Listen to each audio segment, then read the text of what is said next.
Okay, Adam, you passed your driving test today. Congratulations. Can you tell us what happened during the test? What questions did the examiner ask you at the beginning of the test? Okay, so at the beginning of the test, they asked me to do the normal indicators, left and then right, and then the brake to see the reverse lights.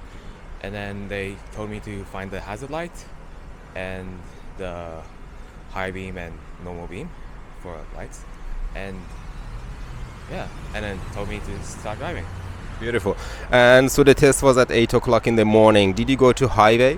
No, the highway was busy, so we just went around the streets and mostly around like that area of the town, I guess. Yeah. Okay, great. And how was the driving examiner's instructions? The examiner was a lady. So was the instruction clear? Was it nice? Yeah, it was very clear. She used point gestures, told me very clearly which entry to go in.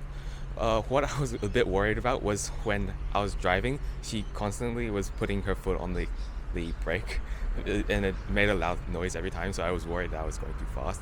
So I was constantly like worried about the test as well. Okay. What maneuvers did you do? I did the reverse parking, and the 3-point turn, which I ended up doing a 5-point turn because the road was too narrow. Yeah. So you did a 3-point turn, but you ended up doing a 5-point turn, and she was still okay with that, right?